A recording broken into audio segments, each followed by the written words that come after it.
Welcome back to the deep dive. If you're working anywhere near artificial intelligence, well, you've been bombarded with the success stories, right? The billion-dollar valuations, the amazing demos. But today, we're going to talk about the part of the AI story that nobody really wants to whisper about, the failures. And we're not talking small failures here, not occasional hiccups. It's really a systemic problem. Our sources, especially the startling MIT 2025 analysis, Yeah. they confirm this pretty brutal statistic. Something like 95% of AI projects, they never actually reach full production. 25%. Yeah. They stall out, they crash, Yeah. or they just run into these, strategic walls, pilot purgatory, as some call it. Wow, 95%. That's just an industrial scale failure rate, isn't it? And that statistic, well, it really sets up our mission for today. We aren't here to talk about broken algorithms necessarily. No, not primarily. We're here to explore the strategic reasons, the human reasons, why these projects tend to crumble. So we've synthesized the chaos, looked at the patterns, and pulled together a practical playbook, the 10 most common mistakes, basically. And we've got those high-profile, real-world flops to show you exactly what not to do. Right. Our goal is really to shift your focus, move away from just thinking about model building and towards system building, ensuring you implement the specific technical guardrails, the strategic frameworks you absolutely need to get, measurable results, not just cool demos that go nowhere. Okay, let's dive right in. The foundation. Because if this part's flawed, the whole thing just collapses later, right? Okay. Reason number one, and arguably the biggest one, poor data quality or bias. Oh, absolutely fundamental. Gartner reports that a staggering 85% of failed AI projects, they tie directly back to data issues. And the problem isn't just like not having enough data, it's the quality and the fairness of that data. And shockingly, only about 37% of companies formally check for data quality or fairness before they deploy. 37%. That's low. And what happens when you train these incredibly powerful systems on, well, junk data? The AI just becomes a very, very expensive mirror. It perfectly reflects the mess you fed it. So if the data's messy or biased or just plain inaccurate? Exactly. The AI absorbs those flaws, and then it starts, hallucinating based on them. It doesn't inherently know the difference between a verified scientific paper and, say, a joke on Reddit. Which brings us to that spectacular real-world example, Google's AI search summaries, trained on just vast, unfiltered internet content. Yep. Reddit posts, jokes, satire, all treated as potential fact. And the result, the AI confidently advised users to eat one small rock per day for health benefits. I mean, You can't make this stuff up. It's almost funny, but it's a really clear sign your data source is polluted. Dangerously so. so the strategy here has to be transparency, right? Auditing. Absolutely. You have to treat your data origins very seriously. Our sources really emphasize using specific audit tools, things like FairLearn or AIF 360. These are dedicated software kits designed specifically to check for and mediate bias in your training data proactively. Okay. And you also need strong data lineage tools, things that track exactly where every piece of data came from, so you can instantly block those bad sources if needed. Like the rock eating advice source. Got it. So if the AI starts giving weird answers... Check the data pipeline first. Yeah. Always. Before you start tweaking the model itself. Makes perfect sense. Garbage in, potentially huge legal liability out. Okay. Reason number two. This builds right on the data problem. No clear goal or return on investment, ROI. Oh, yeah. Yes. This failure usually starts because someone says, hey, we need AI to look modern, or our competitors are using AI, not because there's a specific defined business problem that AI is uniquely suited to solve. So the goal is just do AI. Pretty much. And if the goal is that vague, the pilot can actually look successful on the surface, even if it's providing zero actual value to the business. And the numbers back that up, don't they? I think a 2025 study found something like 42% of AI pilots in sales and marketing produced nothing. Zero financial impact. Exactly. Zero measurable impact. The tech might have worked, technically speaking, but it didn't move the needle on anything that mattered financially. Like the McDonald's drive-thru experiment. Oh, that's a classic example. They poured over $30 million into that venture with IBM voice bots over 3 years. 30 million. Why? What was the goal? Well, generally it was a faster service, but it wasn't tied down to really specific measurable KPIs, key performance indicators. So the bots, they frequently misunderstood complex orders. They struggled with different accents. You heard the stories, right? Adding bacon to sundaes. Yeah, I remember hearing about that. It led to bad customer experiences, wasted food, and eventually they just quietly pulled the plug on the whole thing. $30 million. Gone. because the system didn't deliver on the core promise. Fast, accurate service. That's an incredible amount of money to just vanish. So how do you structure this right from the start? You need rigor. Frameworks like CPM AI, they force you to link the AI task directly to a tangible business outcome. You absolutely have to define clear, measurable KPIs right at the beginning. Like, we will reduce average customer wait time by 15%, something concrete. That sense. And McKinsey found that projects that are actually tied to clear KPIs like that, they're 3.5 times more likely to succeed. So the red flag here is simple. If, right at the start, nobody on the team can clearly answer the question, how will we know this project worked financially? If you can't answer that, stop building immediately. Okay, solid advice. Let's move to where most AI projects seem to meet their quiet end. Not with a bang, but more of a slow fade. Reason number 3, endless testing, no scaling. This is that infamous pilot purgatory. Ah, yes. The graveyard of promising prototypes. It's where good ideas go to die, essentially. The sources estimate, again, that 95% of AI pilots never actually transition into full operational production. 95% stuck in testing. Yeah. The pilot proves the concept works in a controlled lab environment, maybe? But the team just didn't plan for the massive operational leap needed for real-world deployment. You really can't talk about failure to scale without mentioning IBM Watson Health, can you? No, that's the cautionary tale writ large. They invested, what was it, a staggering $4 billion over a decade? $4 billion to create an AI assistant for medical diagnosis. And in the lab, apparently it was brilliant, but then they tried to move it into actual hospitals. And the system just couldn't integrate. It couldn't handle the messy reality of hospital legacy systems, the complex workflows that actually, run patient care day to day. So the tech was amazing in isolation. But the deployment plan, the integration strategy, was basically non-existent. They ended up selling the whole division for a tiny fraction of what they'd poured into it. Ouch. So the lesson is? Designed for scale from day one. It cannot be an afterthought. This means using flexible, modular frameworks, things like LangGraph or AutoGen. These are specifically built to handle complex, changing real-world environments and integrate more easily with existing enterprise tools. Makes sense. Plan for the real world, not just the lab. Exactly. And the sources recommend implementing something called the 90-day rule. Basically, if the pilot doesn't show a clear, feasible path to integration and scaling within about 3 months, you need to stop or seriously rework the entire approach. Gartner actually found that 70% of pilots fail to scale because that integration planning is delayed until after the initial build is done. Too late. Right. Planning for scale after you've built it is not really planning. Okay, that leads us to reason number 4, a more modern kind of insidious killer.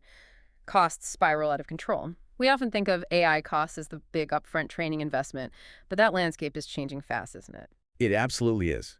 AI costs are perpetual. They keep going. Stanford HAI recently pointed out that in many generative AI deployments, the cost of inference, it's just the cost of running the model every time a user interacts with it, is now actually exceeding the cost of training the model in the first place. Wow. So every single query, every sentence generated. It adds up exponentially, especially if you have millions of users. Every token generated costs money. If your model is too chatty, too verbose. You're literally bleeding money with every extra word it spits out. Precisely. And look at the consequences when you fail to cap those outputs or monitor costs. Remember the Chevy chatbot incident in 2023? Vaguely, yeah. What happened there? A simple prompt injection tricked the bot. Someone basically sweet-talked it into offering a $70,000 SUV for just $1. $1. And was that binding? Legally, yes. The system technically worked, according to its poorly defined constraints. But it completely lacked the monitoring and the logical caps needed to prevent that kind of massive financial exposure. A tool meant to maybe save costs instantly became a legally binding disaster because nobody watched the output limits or the cost per interaction. Okay, that's terrifying. So what tools do we need? How do you manage this financial burn rate? Financial monitoring has to be granular. You need dedicated tracing tools, things like Langsmith or Helicone. They track every single token generated to help you identify where computational waste is happening. And crucially, you have to enforce technical constraints. Cap the maximum response sizes, maybe 512 tokens, for example, to prevent unnecessary compute and, frankly, model rambling. Right, keep it concise. And always, always use the smallest, most efficient model possible for the task at hand. Don't use a giant GPT-4 level model if a smaller Llama 3.18b could do the job perfectly well for much less cost. Here's the red flag. If your finance team can't pin down the project's cost per user interaction down to the fraction of a cent, that project is already way too expensive to maintain at scale. Got it. Cost visibility is key. Let's shift focus now to reason number 5, maybe the biggest challenge to organizational trust. Bots make stuff up, hallucinations, and this isn't really a bug, is it? It's kind of how these large language models work. If they don't know the answer, they confidently guess. They confidently guess. That's the perfect way to put it. And this guessing game, it has serious real-world legal consequences. Look at the Air Canada chatbot case just recently, in 2024. The bot completely invented a non-existent bereavement fare refund policy, made it up whole cloth. So a customer relied on that information, then sued the airline in small claims court when they wouldn't honor it, presented the chatbot conversation as evidence, and won over $650 in damages. The court essentially ruled that the chatbot, acting as an agent of the company, created a legally binding commitment. The bot's confident hallucination cost them real money. That sets a scary precedent for basically every company policy chatbot out there, doesn't it? And the sources say something like 70% of enterprise chatbots hallucinate when asked about company policies. That's the figure, yeah. 30%. It means we absolutely have to ground these things in reality. So how do you do that technically? The primary solution, the one everyone's implementing now, is retrieval augmented generation, or RAG pipelines. RAG basically forces the model to base its answers on a specific set of approved, verified documents like your actual company policy manuals, instead of just drawing from its vast, messy, unverified general training data. Okay, so it's not just guessing anymore. It's looking up the answer in an approved source and ideally citing it. Exactly. You're grounding its response. And you can add more layers. You can implement what's sometimes called an LLM as judge. It's basically a second, simpler AI model whose only job is to fact-check the first model's output against the source material before it goes to the user. A built-in fact-checker. Kind of. And furthermore, you can constrain the output structurally. Use something called JSON schema. This forces the model's response into a predefined format, limiting its room for, let's say, creative storytelling about refund policies. Right, limit its ability to just make things up. That's a powerful set of guardrails. Okay, that takes us smoothly into reason number 6, the subtle, silent killer. No monitoring or alerts. This is where we get into model drift, right? Yes, model drift. It's the slow, quiet decay of a model's performance over time. Why? Because the real world changes, customer behavior shifts, market conditions change, but the AI model, unless retrained or updated, stays static. And it's a huge blind spot. Something like 68% of enterprise AI deployments lack any kind of real-time monitoring. Small errors just go unnoticed, and then they snowball into systemic failure. And the prime, horrifying $500 million example of this has to be the Zillow iBuying AI collapse in 2021. Oh, absolutely. Textbook case. Their AI was designed to make instant offers on houses, predict resale values, automate the buying and selling process. But as the housing market started to soften, the model kept predicting high resale values. It didn't adapt to the changing reality. So the model just drifted away from the actual market condition. Exactly. It drifted. And because there were no real-time alerts, no automated health checks flagging that its predictions were getting consistently wrong, no human caught the error. Not until the company had lost over $500 million in just 6 months. They had completely shut down the entire iBuying program. Massive financial damage. $500 million lost because nobody was watching the dials. Essentially, yes. Which shows why visibility is just non-negotiable. You must log every significant AI action. Use sophisticated tracing tools again. Things like Langsmith or Phoenix are good examples. They create a full audit trail of the model's decision-making process. And you need to set up real-time alerts. Get notified immediately when accuracy drops below a certain acceptable threshold, or when costs spike, or when drift is detected. So you catch the problem when it's small. Exactly. Run weekly health reports. Prioritize fixing the top 20% of errors that are likely causing 80% of the failures. The core red flag here: if your AI system is only getting checked when a user complains about a big, obvious failure, your team is flying completely blind. Okay, running blind is not a good strategy. Let's move now into the more human and organizational failures. These often derail projects right at the end game. Reason number 7, no risk or ethics plan. Ignoring this seems like an open invitation for disaster. It really is. It invites legal trouble, reputational damage, customer backlash, you name it.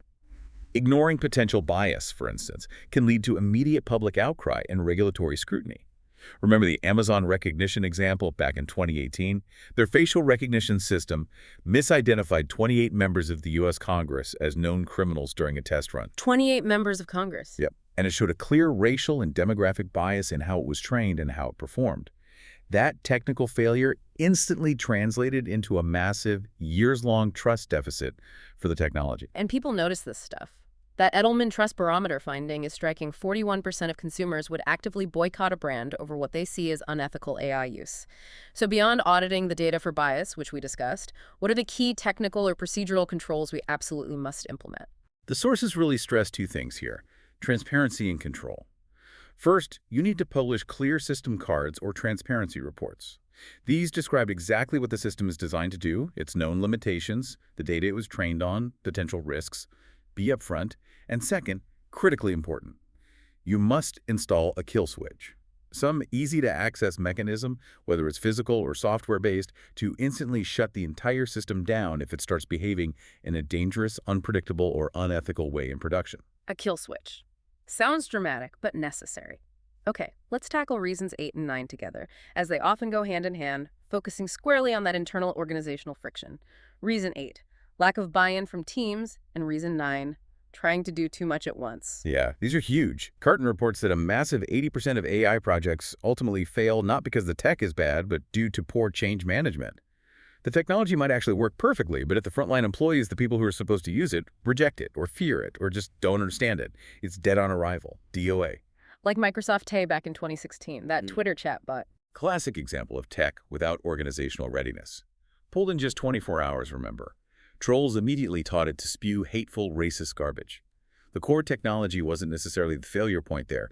It was the lack of operational maturity. There was no human moderation team ready, no internal playbook for handling abuse, no real plan for how it would interact in the wild.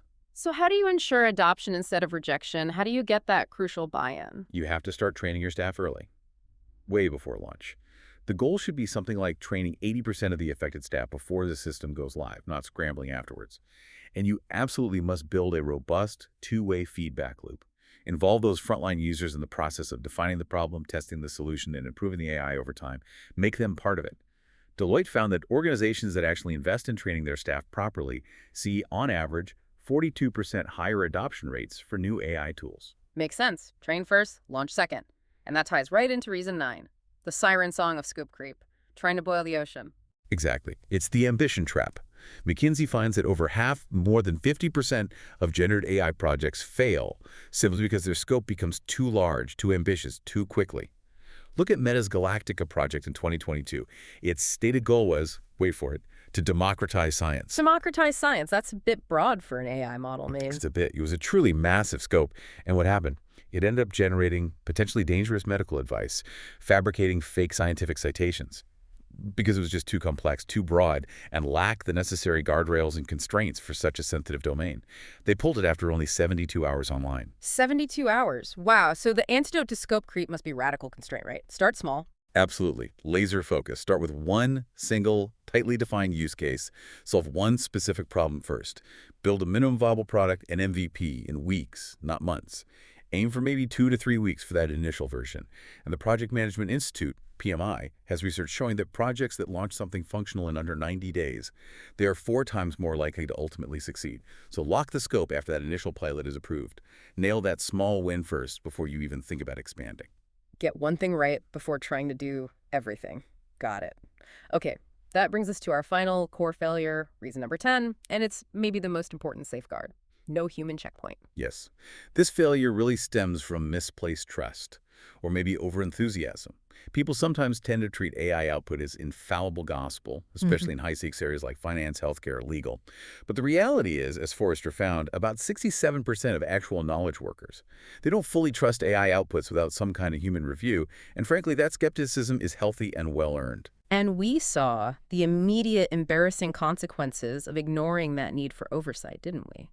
The Chicago Sun-Times publishing that AI-generated book list in 2025. Oh yeah, where 10 of the recommended books were completely made up, including that fantastic title, Cooking with Lightning. Cooking with Lightning. I mean, you couldn't make it up, except the AI did. Yeah. because no human editor reviewed the output before it went live. Exactly. A simple failure of basic human oversight led to a massive credibility hit for a major respected publication. The solution here is crystal clear. You have to strictly limit AI to decision support, not full decision autonomy in any sensitive or high-impact area. Let the AI draft, but don't let it send. Pretty much. Let the AI draft the email, suggest the diagnosis, summarize the report, analyze the data, but never allow it to publish content, send a critical communication, execute a financial transaction, or make a final high-stakes decision without explicit human review and approval. And the data backs this up too. Stanford research shows that hybrid teams where you combine AI assistance with mandatory human review consistently outperform AI-only systems by about 38% in terms of accuracy and, crucially, user trust. 38% better with a human in the loop. That's significant. So, okay, let's try to synthesize all 10 of these reasons. If we look across the spectrum, from that $30 million McDonald's failure to the staggering $500 million loss at Zillow, the pattern seems shockingly clear, doesn't it? It really does. When AI projects fail, and remember, 95% of them essentially do fail to reach full production, the reasons almost always trace back to fundamental strategic flaws. Things like vague goals, poor planning for scale, unchecked costs, bad data, or they trace back to human factors. Lack of buy-in, failure to train, skipping ethical reviews, or just over-reliance on the tech without oversight. The pattern of failure is incredibly consistent, it's well documented across industries, and the good news is it's entirely avoidable. If you treat AI deployment as a complex systems integration challenge, not just a cool tech project. Right. So our sources really give you, the listener, a clear blueprint for avoiding that 95% trap. It boils down to start small, stay ruthlessly grounded in defined business value, relentlessly audit your data for quality and fairness, train your teams before you launch, implement strong monitoring and cost control, and always, always maintain those mandatory human checkpoints for anything important. Exactly. And given that the average cost of one of these failed AI projects, according to various analyses, lands somewhere between $100,000 and maybe even $10 million, the stakes are incredibly high. So we'll leave you with this final provocative thought. Something to really pressure test any future AI roadmap you might be developing or evaluating. Are you asking, what could go wrong? What are our guardrails? How do we monitor this? Before you ask, how fast can we scale this thing? That's the crucial question, isn't it? Answering that first question, the what could go wrong question, thoughtfully and thoroughly. That seems to be the core difference between achieving a measurable, sustainable win with AI and just becoming another cautionary tale, another failed statistic.